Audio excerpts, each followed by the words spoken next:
ఈయనే కదా చక్రాలు తిప్పింది చంద్రబాబు నాయుడు. ఆపే మగాడేవాడు ఆ రోజున, ఎందుకు కట్టించుకోలేకపోయాడు ఆ రోజున?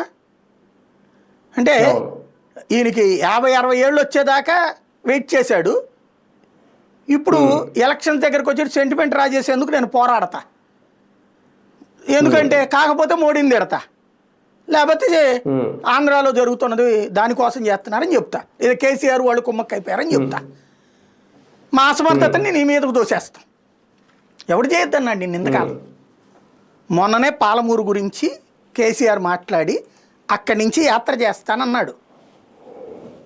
అందుకోసం అర్జెంటుగా కథ మార్చడానికి ఆయన ఆడుతున్న నాటకం రేవంత్ రెడ్డి.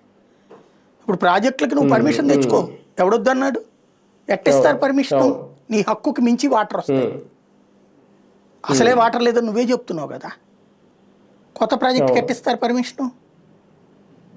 ఇంకొకటి, ఎవడైనా పోరాడేది కింద ఉన్నోళ్ళతో పోరాడతాడా పైన ఉన్నోళ్ళతో పోరాడతాడా?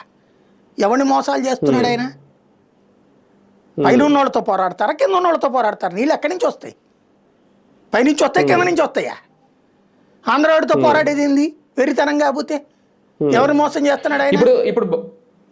ఇప్పుడు చంద్రబాబు గారు కూడా దీనికి సమాధానం చెప్పాలా? లేదు, నేను ఆంధ్రప్రదేశ్ ప్రజల నీటిని తాకట్టు పెట్టే లేదు, రేవంత్ రెడ్డి కోసం నేనేం ఆపలేదని చెప్పాల్సింది. నేను చెప్పింది అదే. ఈ 2 రోజుల్లో చూడాలి ప్రజలు డైవర్షన్ గేమ్ ఏమైనా నడుస్తుందని. ఎందుకంటే వీళ్ళు ఎప్పుడైనా